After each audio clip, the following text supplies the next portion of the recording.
بسم اللہ الرحمن الرحیم۔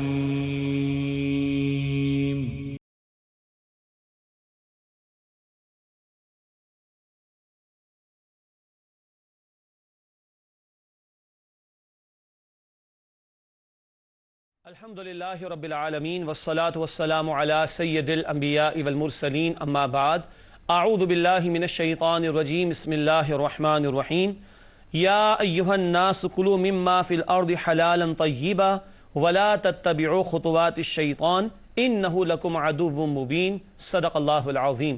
اللہم صلی علی محمد وعلی آل محمد وبارک وسلم۔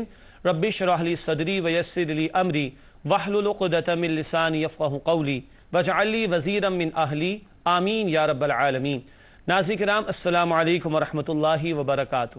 پروگرام مسجد القرآن میں خوش آمدید۔ آج الحمدللہ 44واں پروگرام آپ کی خدمت میں پیش کر رہے ہیں اور انشاءاللہ آج ہم سورۃ البقرہ آیات 168 تا 172 کا مطالعہ کریں گے۔ قاری صاحب نے قرآن حکیم کی تلاوت فرما کر الحمدللہ پروگرام کا باقاعدہ آغاز فرما دیا ہے، اور ہمارے ساتھ ہمیشہ کی طرح ہمارے نوجوان ساتھی قرآن اکیڈمی سے منسلک بھی ہیں، موجود ہیں۔ آئیے ان کو خوش آمدید کہتے ہیں۔ السلام علیکم ورحمۃ اللہ وبرکاتہ۔ وعلیکم السلام ورحمۃ اللہ وبرکاتہ۔ کیسے مزاج ہیں آپ لوگوں کے؟ الحمدللہ ماشاءاللہ۔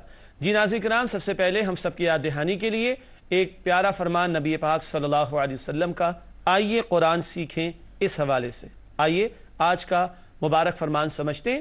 نبی اکرم صلی اللہ علیہ وسلم نے ارشاد فرمایا، جو قرآن کریم کو چھوڑ کر کہیں اور سے ہدایت تلاش کرنے کی کوشش کرے گا تو اللہ تعالیٰ اسے گمراہ کر دے گا۔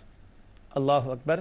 یہ جامع ترمذی کی طویل حدیث کا ایک جملہ ہے کہ قرآن کو چھوڑ کر اگر کہیں اور سے کوئی ہدایت تلاش کرنے کی کوشش کرے گا تو اللہ تعالیٰ اسے گمراہ کر دے گا۔ یہ نہیں فرمایا کہ اسے ہدایت نہیں ملے گی، بلکہ اللہ تعالیٰ اسے گمراہ فرما دے گا۔ تو قرآن حکیم ہدایت کا اولین ذریعہ ہے۔ اللہ تعالیٰ مزید ہمیں اپنے کلام کو سمجھنے کی اور اس کے تقاضوں پر عمل کرنے کی توفیق عطا فرمائے۔ اور یقیناً ناظرین کرام، ہم اس قرآن کی بات کر رہے ہیں جو اللہ نے نبی کریم علیہ السلام کے ذریعہ عطا کیا اور جس کی تشریح بھی ہمیں عطا فرمائی ہے نبی اکرم صلی اللہ علیہ وسلم نے، جس کو ہم سنت و حدیث رسول صلی اللہ علیہ وسلم کہتے ہیں۔ آئیے آج کی زیر مطالعہ آیات کا ترجمہ سمجھتے ہیں۔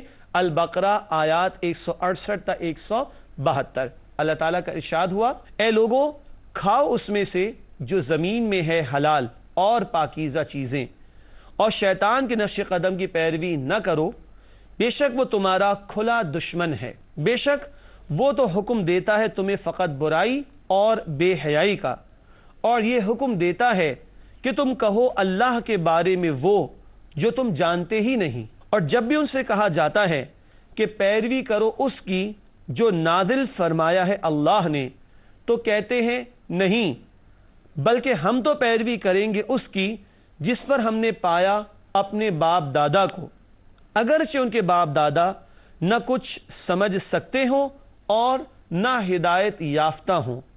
اور مثال ان کی جنہوں نے کفر کیا ایسی ہے جیسے کوئی بلاتا ہے ان کو جو کچھ نہیں سنتے سوائے چیخ اور پکار کے، وہ بہرے ہیں، گونگے ہیں، اندھے ہیں، سو وہ کچھ نہیں سمجھتے۔ اے ایمان والو، کھاؤ پاک چیزیں جو ہم نے تمہیں دی ہیں، اور شکر ادا کیا کرو اللہ کا اگر تم صرف اسی کی عبادت کرتے ہو۔ ناظرین کرام، یہ ترجمہ آپ نے سماعت فرمایا سورۃ البقرہ آیات 168 تا 172 کا۔ اب حسب معمول سب سے پہلے ربط آیات کو جاننے کی کوشش کرتے ہیں۔ چلیے آج دہرا لیتے، یہ ربط آیات سے کیا مراد ہوتی؟ کون بتائے گا؟ جی عابد۔ ان آیات سے پہلے اور ان آیات کے درمیان مضامین کے درمیان کیا تعلق ہے سر؟ ماشاءاللہ، آج جو ہم آیات پڑھ رہے ہیں اور گزشتہ آیات جو ہم پڑھ چکے، ان کے درمیان مضامین میں کیا تعلق ہے، کیا لنک ہے، اس کو ہم کہتے ہیں ربط آیات۔ ناظرین کرام، یہ ہم سب کی یاد دہانی کے لیے تھا کہ جو سیگمنٹس یا عنوانات ہمارے اس پروگرام کا حصہ ہے وہ بھی یاد رہے کہ اس سے مراد کیا ہوا کرتی ہے۔ آئیے ربط آیات کو دیکھتے ہیں آج کے پروگرام کے حوالے سے۔ ذکر ہے کہ گزشتہ آیات میں شرکیہ عقائد کی نفی کی گئی تھی، مشرکین کے شرک کی نفی کی گئی تھی۔ اب شرکیہ رسومات، کفریہ اعمال اور حلال و حرام کی تفصیل آ رہی ہے۔ ہمارا دین عقائد کو بھی درست کرنا چاہتا ہے اور اعمال کو بھی۔ پچھلی آیات میں عقائد کے حوالے سے شرکی نفی کی گئی، اب شرکی اعمال، کفریہ اعمال اور حلال و حرام کے حوالے سے تفصیل آئے گی انشاءاللہ تعالی۔ آگے چلتے ہیں ناظرین کرام اور تعارف کو سمجھتے ہیں، یعنی کن موضوعات پر آج گفتگو ہوگی اس نشست میں، آئیے ان کو جانتے ہیں۔ تعارف کے حوالے سے پہلی بات، حلال اور پاکیزہ رزق کھانے کی تلقین، حلال بھی ہو اور پاکیزہ بھی ہو، اس پر بات کریں گے آگے۔ حلال اور پاکیزہ رزق کھانے کی تلقین۔ دوسری بات، آباء و اجداد کی اندھی پیروی کی نفی، آباء و اجداد کی فورفادرز، ان کی اندھی پیروی کی نفی کی گئی۔ تیسری بات، تعارف کے حوالے سے کھانے کے آداب اور حلال اور حرام کی تمیز کا حکم، اس پر انشاءاللہ تعالی ہم بات کریں گے۔ ناظرین کرام، ربط آیات اور تعارف کے بعد اب چلتے ہیں آیات کے تجزیے کی طرف۔ سورۃ البقرہ آیات 168 تا 172 کا تجزیہ۔ سب سے پہلے البقرہ آیت نمبر 168، پاکیزہ چیزوں کو استعمال کرنے کا حکم، پاکیزہ چیزوں کو استعمال کرنے کا حکم دیا گیا۔ دوسری بات، آیت نمبر 169 169، شیطان کی پیروی سے بچنے پر زور، شیطان کی پیروی سے بچنے پر زور دیا گیا ہے۔ آیت نمبر 170 تجزیے کے اعتبار سے پڑھ رہے ہیں، آباء و اجداد کی اندھی پیروی کی مذمت، آباء و اجداد کی اندھی پیروی کی مذمت۔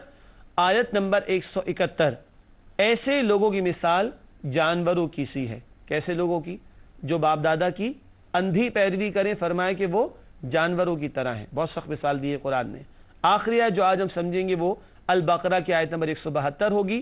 لکھا ہے، پاک چیزیں کھانے اور اس پر اللہ کا شکر ادا کرنے کی تلقین۔ یہ ہے وہ پہلو جس کو ہم نے تجزیے کے طور پر سمجھا، البقرہ آیات 178 تا 172 کے حوالے سے۔ ناظرین کرام، الحمدللہ ربط آیات، تعارف اور آیات کا تجزیہ مکمل ہوا۔ اس کے بعد ہم کیا کرتے ہیں؟ اور ماشاءاللہ آیات کا ترجمہ سمجھتے ہیں اور آیات کی تشریح سمجھتے ہیں۔ چلتے ہیں ناظرین کرام اپنی ترتیب کے مطابق، اور سب سے پہلے سورۃ البقرہ آیت نمبر 168، اس کا متن بھی پڑھیں گے، پھر ترجمہ اور اس کی تشریح آپ کی خدمت میں پیش کی جائے گی۔ اللہ تعالیٰ کا ارشاد ہوا، یا ایھا الناس کلوا مما فی الارض حلالا طیبا ولا تتبعوا خطوات الشیطان انہ لکم عدو مبین۔ ترجمہ، سورۃ البقرہ آیت نمبر 168، ارشاد ہوا، اے لوگو کھاؤ اس میں سے جو زمین میں ہے حلال اور پاکیزہ چیزیں، اور شیطان کے نقش قدم کی پیروی نہ کرو، بے شک وہ تمہارا کھلا دشمن ہے۔ آئیے سورۃ البقرہ آیت 168 کی تشریح کو سمجھتے ہیں۔ پہلی بات، حلال اور حرام ہونا اللہ اور اس کے رسول صلی اللہ علیہ وسلم کے حکم کے تابع ہے۔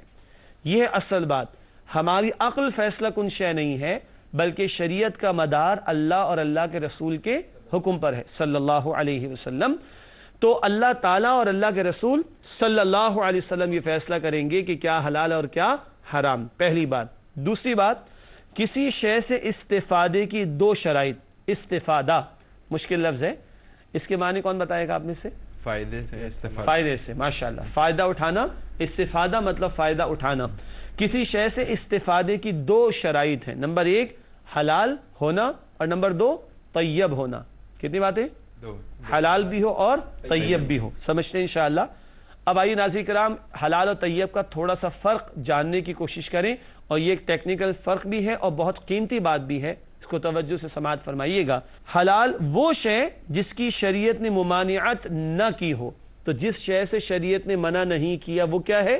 وہ حلال ہے ہمارے لیے، اور شریعت میں مدار ہے اللہ اور اللہ کے رسول کے حکم کا اولاً اور اصلاً صلی اللہ علیہ وسلم۔ حلال کے بعد دوسری شرط کیا ہے جی؟ طیب۔ طیب۔ آئیے طیب کا مفہوم سمجھیں۔ ویسے پہلا کلمہ پڑھتے ہیں، پہلا کلمہ طیب، طیب معنی پاک۔ اب وہ پاک کیا ہے چیزوں کے حوالے سے حلال حرام میں، اس کو اب ہم سمجھ رہے ہیں۔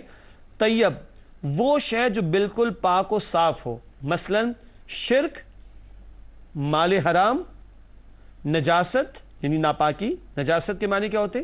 ناپاکی، حق تلفی وغیرہ سے پاک ہو۔ دوبارہ پڑھ رہا ہوں، طیب وہ شے جو بالکل پاک و صاف ہو، مثلا شرک، مال حرام، نجاست، حق تلفی وغیرہ سے پاک ہو۔ بھائی ایک آدمی بکرے کا گوشت کھاتا ہے تو بکرے کا گوشت کھانا کیسا ہے؟ حلال، مگر ذبح غلط طریقے پر کیا ہو تو صحیح ہوگا؟ نہیں۔ اچھا ذبح صحیح طریقے پر کیا لیکن جو رقم تھی وہ چرا کر لایا تھا تو گڑبڑ ہو گئی نا، صحیح ہے؟ بکرے کا گوشت تو کھا رہا ہے مگر اس کے ساتھ گندگی لگ گئی ہے تو یہ پاک تو نہ رہا۔ اسی طرح کسی کے پیسے چرا کر بکرا خریدا، کیسا ہے؟ صحیح ہے؟ غلط ہے نا؟ تو یہ 4 مثالیں ہو گئیں، شرک، مال حرام، نجاست، حق تلفی وغیرہ، اور بھی تفصیلات ہیں، وغیرہ سے پاک ہو۔ تو جو چیز ہم استعمال کریں وہ حلال بھی ہو اور اس کو کیا ہونا چاہیے؟ پاک بھی ہو، شرک کی آمیزش نہ ہو، مال حرام شامل نہ ہو جائے، گندگی اس میں نہ لگ جائے، حق تلفی اس میں شامل نہ ہو جائے۔ تو جو ہم استعمال کریں وہ حلال بھی ہونا چاہیے اور طیب بھی ہونا چاہیے۔ ناظرین کرام، امید ہے بات واضح ہو چکی ہوگی۔ شیطان کے بارے میں کہا وہ تمہارا کون ہے؟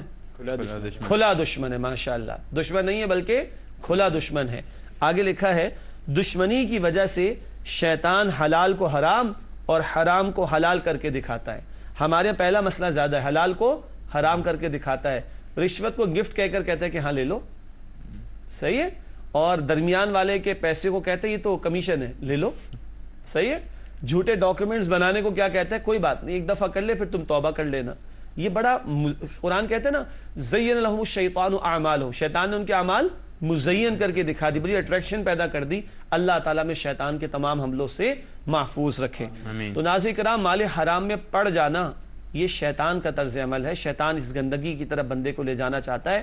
فرمایا کہ وہ شیطان تمہارا کھلا دشمن ہے۔ آگے بڑھاتے ہیں بات کو، البقرہ آیت نمبر 169 ارشاد ہوا انما یأمرکم بالسوء والفحشاء وان تقولوا علی اللہ ما لا تعلمون۔ ارشاد ہوا البقرہ آیت 169 میں، بے شک وہ تو حکم دیتا ہے تمہیں فقط برائی اور بے حیائی کا، اور یہ حکم دیتا ہے کہ تم کہو اللہ کے بارے میں وہ جو تم جانتے ہی نہیں۔ یہ شیطان کے طرز عمل اور اس کے ہتھ کنڈوں کا بیان ہے اس آیت میں۔ آئیے چلتے ہیں البقرہ آیت 169 کی تشریح کی طرف۔ پہلی بات لکھی ہے شیطان برائی کا حکم دیتا ہے تاکہ انسان آخرت کے عذاب کا مستحق بن جائے۔ برائی کیا ہے؟ اللہ کا حکم پامال کرنا، عبادات انجام نہ دینا، حلال حرام کی تمیز نہ رکھنا، یہ سب کیا ہے؟ یہ سوء ہے، یہ برائی ہے۔ اور شیطان کیا کرتا ہے؟ برائی کا حکم دیتا ہے تاکہ انسان آخرت کے عذاب کا مستحق بن جائے۔ اگلی بات لکھی ہے تشریح کے طور پر، بے حیائی کا حکم دیتا ہے کون؟ شیطان۔ کون دیتا ہے حکم بے حیائی کا؟ شیطان۔ بے حیائی کا حکم دیتا ہے تاکہ انسان مخلوق کی نظر میں بھی حقیر ہو جائے، تاکہ انسان مخلوق کی نظر میں بھی حقیر ہو جائے۔ دیکھیے بے شرمی، بے حیائی، ہم معروف طور پر واقف ہیں کہ کن اعمال کا نام؟ کسی بھی معاشرے میں اچھے بھی لوگ ہوں گے اور برے بھی ہوں گے۔ وہ لوگ بھی ہوں گے جن کی فطرت سلامت ہوگی، وہ بھی ہوں گے جن کی فطرت بگڑ چکی ہوگی۔ جن کی فطرت سلامت ہو، جن کی فطرت سلامت ہو، وہ اس طرح کی بے حیائی اور بے شرمی کی باتیں جو آج میڈیا پر، electronic media, print media, marketing کے سارے ہتھ کنڈے، ان میں جو کچھ ہو رہا ہے، جن کی فطرت سلامت ہو وہ کبھی بھی اسے پسند نہیں کرتے۔ حتیٰ کہ کافروں کے معاشرے، ان میں بھی انسان تو رہتے نا، اور کچھ انسان وہ تھے جن کی فطرت سلامت ہوتی ہے، تو آپ کو پتہ ہے کہ وہ بھی اس بات کے قائل ہے کہ ایڈورٹائزمنٹ میں کچھ ریسٹرکشنز ہونی چاہیے۔ یہ جو میڈیا پہ، جو میں کافروں کے معاشرے کی بات کر رہا ہوں، میڈیا پہ ہر چیز دکھائے جانے والی نہیں ہوتی، اسی لیے وہ کہتے ہیں پیرنٹل کنٹرولز ہونے چاہیے، اسی لیے وہ کچھ بتاتے ہیں کہ not for this age but for that age, کچھ نہ تصور ہے نا۔ تو شیطان کیا کرتا ہے؟ بے حیائی کا حکم دیتا ہے تاکہ انسان مخلوق کی نظر میں بھی حقیر ہو جائے۔ کیا مطلب؟ یعنی ان دھندوں پر لے آئے گا کہ فطرت انسانی اس کو پسند نہیں کرتی، تو جو آدمی فطرت کے خلاف یہ حرکتیں کرے گا، شیطان کے پٹی پڑھانے پر وہ گویا لوگوں کی نگاہوں میں بھی حقیر ہو جائے گا۔ شیطان تو برائی کا اور بے حیائی کا حکم دیتا ہے، جبکہ اللہ تعالیٰ جمعے کے دن ہم سنتے ہیں ان اللہ یأمر بالعدل والاحسان وایتاء ذی القربى وینہی عن الفحشاء والمنکر والبغی۔ الفاظ یاد آ گئے؟ لیکن بات کریں گے ایک بریک کے بعد انشاءاللہ۔ آج ہم بات کر رہے ہیں اور مطالعہ کر رہے ہیں سورۃ البقرہ آیات 168 تا 172 کا۔ بریک سے پہلے ہم بات کر رہے تھے سورۃ البقرہ آیت 169 کی روشنی میں شیطان برائی اور بے حیائی کا حکم دیتا ہے، جبکہ جمعے کے خطبے میں ہم سورہ نحل آیت نمبر 90 سنتے ہیں۔ اللہ تعالیٰ بے حیائی اور منکرات سے منع فرماتا ہے، وَيَنْهَى عَنِ الْفَحْشَاءِ وَالْمُنْكَرِ، بے حیائی اور برائیوں سے اللہ روکتا ہے۔ تو بات واضح ہے، اب آدمی طے کر لے، ہم اور آپ طے کر لیں کہ انسانوں نے، ہم نے شیطان کی بات ماننی ہے یا رحمان کی بات ماننی ہے. Simple is that. آخری بات اس آیت کی تشریح میں ہے، سو کا تعلق اعمال سے ہے. سو برائی کا تعلق اعمال سے ہے، اس میں عبادات خاص طور پر شامل ہے. شیطان کیا کرتا ہے؟ نیت میں بگاڑ پیدا کرتا ہے، اور بندہ نماز ہو، زکوٰۃ ہو، روزہ ہو، حج ہو، کس کے لیے کر رہا ہوتا ہے؟ لوگوں کو دکھانے کے لیے. سو کا تعلق اعمال سے، جبکہ فحشاء کا تعلق اخلاق سے ہے. یعنی سو کا معاملہ وہ عبادات کے حوالے سے زیادہ ہوتا ہے، اور بے حیائی کا پہلو یہ بندوں سے متعلق زیادہ ہے، جس کے بارے میں عرض کر رہا تھا بریک سے پہلے کہ فطرت انسانی میں شرم و حیا کا عنصر موجود ہے. کون سا واقعہ یاد آتا ہے جس واقعے میں ہمیں شرم و حیا سکھائی گئی؟ سب سے پہلے نبی کون تھے؟ حضرت آدم علیہ السلام. کون سا واقعہ یاد آیا؟ آدم و حوا کا واقعہ علیہ السلام، کہ جس سے ہمیں بتایا گیا کہ انسان کی فطرت میں حیا کا عنصر، شرم کا عنصر موجود ہے. تو سو کا تعلق اعمال سے، جبکہ فحشاء کا تعلق اخلاق سے ہے. ناظرین کرام، چلتے ہیں سورۃ البقرہ آیت نمبر 170 کے مطالعے کی طرف. اللہ تعالیٰ نے ارشاد فرمایا، وَإِذَا قِيلَ لَهُمُ اتَّبِعُوا مَا أَنزَلَ اللَّهُ قَالُوا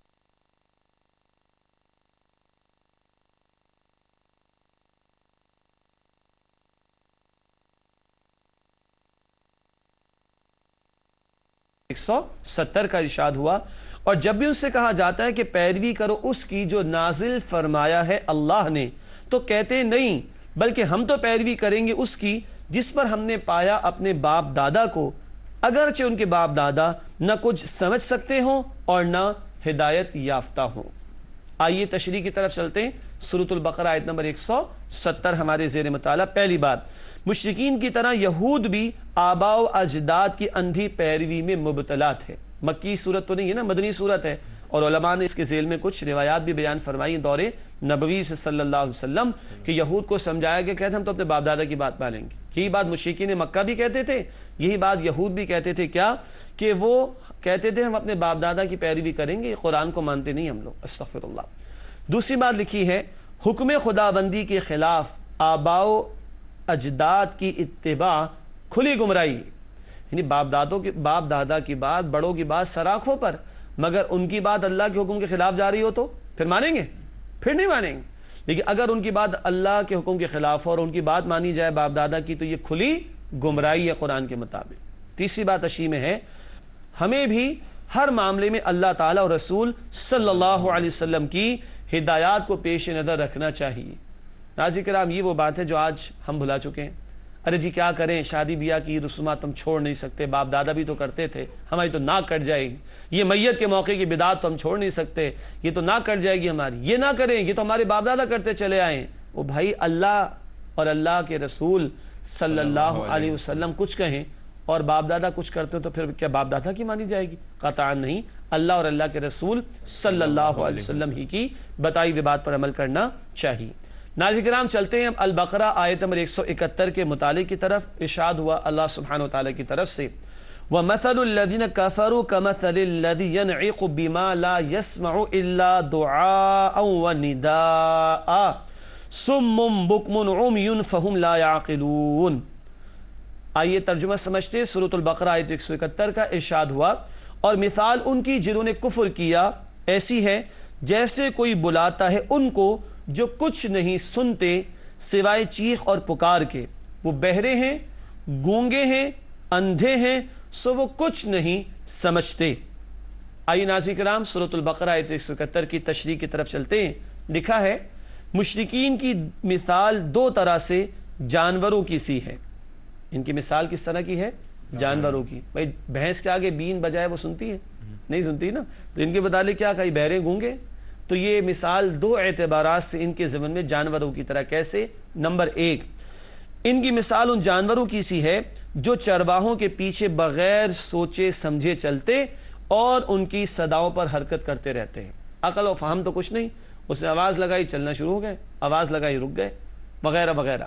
تو جانور جیسے چرواہے کے پیچھے بغیر سوچے سمجھے چلتے، یہ بھی چل رہے ہیں. دوسری مثال ان کافروں کی کیا دی گئی؟ ان کو دعوت و تبلیغ کرتے وقت یہ محسوس ہوتا ہے گویا جانوروں کو پکارا جا رہا ہے جو فقط آواز سنتے ہیں، سمجھتے نہیں ہیں. اللہ کے نبی سنا رہے قرآن صلی اللہ علیہ وسلم، مگر ان کا رویہ ایسا ہے کہ جیسے کہ بھینس کے آگے بین بجانا، آواز آتی مگر سمجھ کچھ نہیں آتی۔ اسی طرح ان کا معاملہ ہے کہ بس جانوروں کو جیسے پکارا جاتا ہے، ان کو پکارا جا رہا ہے مگر نہ یہ سنتے ہیں نہ سمجھنے کی استطاعت رکھتے ہیں۔ آگے بڑھتے ہیں ناظرین کرام، سورۃ البقرہ کی آیت نمبر 172 کا مطالعہ، جو آج کے مطالعے کے اعتبار سے آخری آیت ہے۔ ارشاد ہوا اللہ تعالیٰ کی طرف سے، یا ایھا الذین آمنوا کلوا من طیبات ما رزقناکم واشکروا للہ ان کنتم ایاہ تعبدون۔ ترجمہ سورۃ البقرہ آیت 172 کا، ارشاد ہوا اے ایمان والو کھاؤ پاک چیزیں جو ہم نے تمہیں دی ہیں اور شکر ادا کیا کرو اللہ کا اگر تم صرف اسی کی عبادت کرتے ہو۔ سورۃ البقرہ آیت 172 ہے۔ آئیے اس کی تشریح کو سمجھنے کی کوشش کرتے ہیں۔ سب سے پہلی بات تشریح میں لکھی ہے، دین کی تعلیمات عبادات کی طرح معاملات زندگی کے لیے بھی ہیں، یعنی دین نے صرف نماز روزہ نہ سکھایا بلکہ زندگی کے اور معاملات کے حوالے سے بھی رہنمائی عطا فرمائی ہے۔ دوسری بات، حلال کے ساتھ پاکیزہ کی بھی پابندی لگائی گئی۔ اچھا، پاکیزہ کے لیے عربی لفظ کیا تھا جو ہم نے سمجھا تھا؟ طیب۔ طیب، وہی الفاظ یہاں پر بھی ہیں، تو حلال بھی ہو اور طیب بھی ہو، یعنی پاکیزہ۔ تیسری بات، کھانے کے بعد اللہ تعالیٰ کا شکر ادا کرنے کی تلقین کی گئی ہے۔ اب شروع بھی کرے تو اللہ کا نام لے کر، اور کھانے کے بعد اللہ کا شکر ادا کرنا چاہیے، تو شکر کی تلقین۔ چوتھی بات، کھانے پینے میں ایک نیت جسم کے حق کو ادا کرنے کی بھی کرنی چاہیے۔ کیوں؟ ہمارے جسم کا بھی تو ہم پر حق ہے، صحیح ہے؟ اپنے آپ کو خود ہلاکت میں ڈالنا ہی تو حرام ہے نا، تو اس جسم کو یہ کھانا پینا فراہم کیا جائے ضرورت کے مطابق، یہ اس جسم کا حق ہے، تو یہ نیت بھی میں شامل کر لوں کھانے پینے میں کہ اس جسم کا جو مجھ پر حق ہے۔ حدیث کے الفاظ ہیں، لنفسی کا علی کا حق، تمہارے نفس کا بھی تم پر حق ہے، تو میں یہ نیت ناظرین کرام اپنے اندر شامل کر لوں، اپنے دل میں رکھ لوں کہ میں جو کچھ کھا رہا ہوں اس لیے بھی کھا رہا ہوں، پی رہا ہوں کہ میرے جسم کا حق بھی ادا ہو۔ آخری بات تشریح میں لکھی ہے، پھر اللہ تعالیٰ کی دی ہوئی توانائیوں کو اللہ تعالیٰ کی عبادت کرنے میں استعمال کرنا چاہیے۔ یہ جسم ہوگا، اس میں توانائی ہوگی، یہ حرکت کرنے کے قابل ہوگا، تبھی میں اللہ کی عبادت کے تقاضوں پر عمل کر سکوں گا، تو یہ نیت بھی شامل کر لینی چاہیے کہ کھا پی کر جسم کا بھی حق ادا ہوگا اور پھر جسم اس قابل ہوگا کہ ہم اللہ تعالیٰ کی عبادت بھی کریں گے انشاءاللہ تعالی۔ ناظرین کرام، الحمدللہ سورۃ البقرہ آیات 168 تا 172 کا مطالعہ مکمل ہوا۔ آئیے چلتے ہیں اپنے نوجوان ساتھیوں کی طرف اور دیکھتے ہیں آج ان کے ذہنوں میں وہ کون سے سوالات ہیں جو شاید آپ کے ذہنوں میں بھی پیدا ہوئے ہوں۔ جی پہلا سوال، جی عابد۔ حلال اور طیب 6 اشیاء کھانے کا ذکر ہے، تو حرام مال اور حرام رزق کی نحوست کا ذکر فرما دیجیے۔ ماشاءاللہ ماشاءاللہ، اس کو کہتے ہیں the other side of the picture, کہ حلال کا تو حکم ہے، پاکیزہ کا تو حکم ہے، طیب کی تو تعلیم ہے، تو حرام سے بچنا چاہیے۔ اگر حرام سے نہ بچے تو کیا ہوگا؟ قرآن حکیم میں بھی اس پر توجہ دلائی گئی۔ میں آپ کو ایک حدیث سنائے دیتا ہوں۔ نبی اکرم صلی اللہ علیہ وسلم نے ارشاد فرمایا، ابو داؤد شریف میں، مسلم شریف میں روایت ہے، حرام مال سے پلا ہوا جسم جہنم کا مستحق ہے، وہ جنت میں داخل نہیں ہوگا۔ میرے خیال ہے یہ ایک ہی حدیث کافی ہے۔ حرام مال سے پلا ہوا جسم جہنم کا مستحق ہے، وہ جنت میں داخل نہیں ہوگا۔ یہ مسلم شریف میں روایت ہے نبی اکرم صلی اللہ علیہ وسلم کی۔ اللہ ہمیں مال حرام کی ہر شکل سے اور اس کی نحوست سے محفوظ رکھے۔ جی نوید بھائی، آپ کا سوال ہے کوئی؟ اگر والدین اور بڑے غلط راستوں میں پڑے ہوں، غلط اعمال پہ پڑے ہوں، اور انسان چاہے کہ اگر وہ اللہ کی اطاعت کرے، تو اس طرح اکثر ہوتا ہے کہ والدین کی نافرمانی بھی ہوتی ہے اور اکثر بات تلخ بھی ہو جاتی ہے، تو اس سلسلے میں قرآن کا کیا حکم ہمیں دیتا ہے کہ ہمیں کیا کرنا چاہیے؟ ماشاءاللہ، سوال بہت قیمتی ہے اور بڑا ایک اہم جملہ آیا، اکثر تلخی ہو جاتی ہے، وہ ہماری طرف سے ہو جاتی ہوگی، یہ بھی غور کر لینا چاہیے۔ قرآن کیا کہتا ہے؟ اصولی بات قرآن نے بتائی سورہ لقمان کے دوسرے رکوع میں، وَإِن جَاهَدَاكَ لِتُشْرِكَ بِي مَا لَيْسَ لَكَ بِهِ عِلْمٌ فَلَا تُطِعْهُمَا۔ اگر ماں باپ تمہیں مجبور کریں، اللہ فرماتے ہیں ایسی بات پر کہ تم میرے ساتھ کسی کو شریک کرو، تو ماں باپ کی بات نہ ماننا۔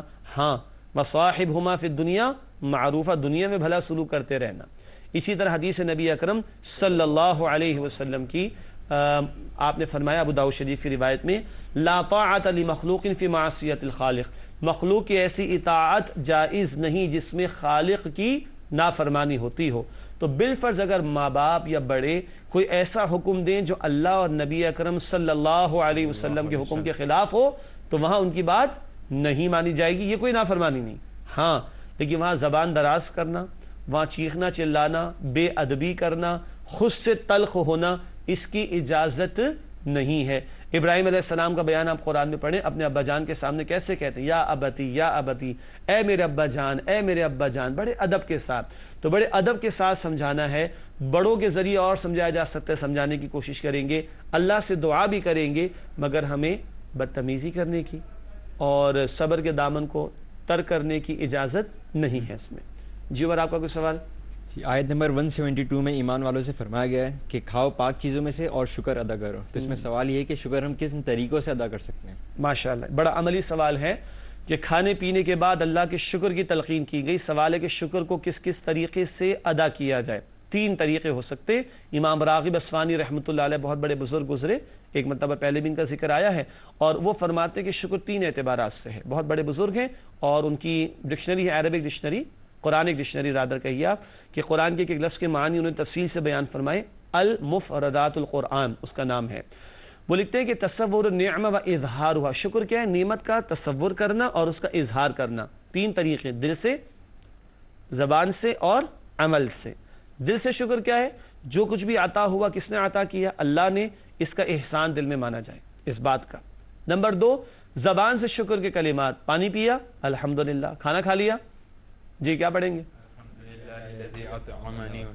ماشاءاللہ، الحمدللہ الذی اطعمنی یا اطعمنا، نا سب کے لیے ہوتا ہے، الحمدللہ الذی اطعمنا وسقانا وجعلنا من المسلمین۔ تو کھانے پینے کے بعد اللہ کا شکر زبان سے بھی ادا کرنا، اور پورے وجود سے شکر کیا ہوگا؟ وہ جو بات آئی تھی کہ نیت یہ بھی رکھوں کہ کھا پی کے جسم کا حق ادا کروں گا، اور 2، جو توانائی ملے گی اب اللہ کی بندگی میں استعمال کروں گا پورے وجود کو۔ اب آنکھ وہ نہ دیکھے جو اللہ نے منع کیا، کان وہ نہ سنے جو اللہ نے منع کیا، زبان وہ نہ بولے جو اللہ نے منع کیا، گنتے چلے جائیے۔ اب پورے وجود کو اللہ کی امانت ہے، اللہ اور اللہ کے رسول صلی اللہ علیہ وسلم کی مقرر کردہ حدود میں استعمال کریں گے تو یہ پورے وجود سے اللہ کا شکر ہوگا۔ تو دل سے شکر، پھر زبان سے شکر، اور پھر پورے وجود سے اللہ تعالیٰ کا شکر۔ ماشاءاللہ۔ ناظرین کرام، سوالات کا سلسلہ جوابات کے ساتھ الحمدللہ مکمل ہوا ہے۔ چلتے ہیں اپنے آخری سیگمنٹس کی طرف۔ پروگرام کا آخری موقع اور وقت ہے ہمارے پاس۔ سب سے پہلے قرآنی معلومات۔ آج جو بات آپ کے سامنے رکھ رہے ہیں وہ یہ ہے کہ قرآن کریم کو موعظہ کہا گیا ہے، جس کا مفہوم ہے نصیحت۔ موعظہ، واعظ کا لفظ جانتے ہیں؟ واعظ ایسی بات کو کہتے ہیں جو دل کو نرم کر دے۔ واعظ ایسی بات کو کہتے ہیں جو دل کو نرم کر دے، اور سب سے بڑا واعظ اللہ کا قرآن۔ سورہ یونس آیت 57، سورہ یونس آیت 57 میں موعظہ کہا گیا قرآن کو، جس کے معنی نصیحت کے بھی ہیں۔ تو ہم بڑی نصیحتیں کرتے ہیں ایک دوسرے کو۔ سب سے بڑی نصیحت ہمیں کس نے کی ہے؟ اللہ تعالیٰ نے۔ تو ہماری گفتگو میں سب سے زیادہ کس کا ذکر آنا چاہیے؟ قرآن حکیم کا۔ ناظرین کرام، چلتے ہیں حاصل مطالعہ کی طرف۔ کن باتوں کو آج ہم نے سمجھنے کی کوشش کی، آئیے دیکھتے ہیں۔ سب سے پہلی بات، شیطان کی اتباع سے بچو، اس لیے کہ وہ تمہارا کھلا دشمن ہے۔ اللہ ہمیں اسے دشمن ہی سمجھنے کی توفیق دے، تبھی یاد رہے گا، تبھی اس کا مقابلہ کر سکیں گے انشاءاللہ۔ نمبر 2، اللہ کے احکامات کے خلاف کسی کی بھی پیروی کھلی گمراہی ہے۔ بات تو آئی تھی نا آباء و اجداد کے حوالے سے، لیکن کوئی بھی ہو، اللہ کے احکامات کے خلاف کسی کی بھی پیروی کھلی گمراہی ہے۔ تیسری بات، اللہ نے پاک اور طیب چیزیں حلال کی ہیں۔ یاد آ گیا؟ پاک بھی ہو اور طیب بھی ہو، یہ تو ایک ہی معنی ہو گئے۔ ہم نے سمجھا تھا حلال بھی ہو اور طیب بھی ہو، اور طیب کے معنی پاک کے ہوتے ہیں، اور ہم نے تفصیل جاننے کی کوشش کی، شرک سے، مال حرام سے، نجاست سے، حق تلفی وغیرہ سے پاک ہو۔ تو اللہ نے پاک اور طیب چیزیں حلال کی ہیں، طیب کی قید حلال کے ساتھ لگائی گئی ہے۔ آخری بات ہے حاصل مطالعہ میں، کھانے کے بعد اللہ کا شکر ادا کرنا چاہیے۔ اللہ مجھے اور آپ کو اس کی توفیق عطا فرمائے، آمین۔ آئیے ناظرین کرام، جائزہ لیتے ہیں۔ جائزہ، ہم اور آپ کہاں کھڑے ہیں، اس حوالے سے چند سوالات۔ پہلی بات لکھی ہے، کیا ہم شیطان کو اپنا دشمن سمجھ کر اس کے حملوں سے بچنے کی کوشش کرتے ہیں؟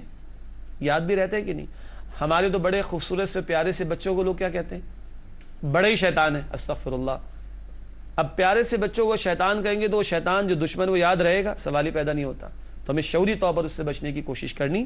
دوسری بات، دوسرا سوال، کیا ہم اپنے آباء و اجداد اور خاندانی رسومات کو اللہ کے احکامات پر ترجیح تو نہیں دیتے؟ کیا کری جی، نہ کٹ جائے گی، برادری کیا کہے گی؟ نہیں، اللہ کا حکم اوپر رہے گا، باقی باتیں نیچے رہیں گی۔ تیسرا سوال، کیا ہم کھاتے پیتے ہوئے یہ سوچتے ہیں کہ یہ لقمہ حلال کا ہے یا حرام کا. حرام چلا جا رہا ہے پیٹ میں تو جہنم کا مستحق ہوگا ایسا جسم. اللہ ہمیں مال حرام سے محفوظ رکھے. آخری سوال جائزے کے طور پر, کہیں ہم اللہ کی حلال کی ہوئی اشیاء کو اپنے اوپر حرام تو نہیں کر لیتے؟ جیسے بعض ایسے صوفی جن کا شریعت سے کوئی تعلق نہیں خواہ کچھ حلال چیز اپنے اوپر حرام کر لیتے ہیں. یہ جائز نہیں. حرام کو حلال کرنا بھی جائز نہیں اور حلال کو اپنے اوپر حرام کرنا بھی درست نہیں ہے. ناظرین کرام, آخری دو باتیں. گزشتہ سوال کا جواب. گزشتہ سوال ہم نے آپ کے سامنے رکھا تھا غزوہ خندق, اس کا دوسرا نام کیا ہے؟ غزوہ احزاب. ماشاءاللہ, غزوہ احزاب. غزوہ خندق یعنی غزوہ احزاب پر تبصرہ کس صورت میں آیا ہے؟ درست جواب ہے سورۃ الاحزاب میں, وہاں ذکر آتا ہے غزوہ خندق کا تفصیل سے. آج کا سوال نوٹ کر لیجئے. آج کا سوال ہے صلح حدیبیہ کا تذکرہ کس صورت میں آیا ہے؟ انشاءاللہ کل یعنی اگلے پروگرام اس کا جواب پیش کریں گے. آپ تمام ساتھیوں کا بہت شکریہ. جزاکم اللہ خیرن کثیرہ. ناظرین کرام, اسی کے ساتھ پروگرام کا وہ مکمل ہوا ہے. وآخر دعوانا ان الحمد للہ رب العالمین. والسلام علیکم ورحمۃ اللہ وبرکاتہ.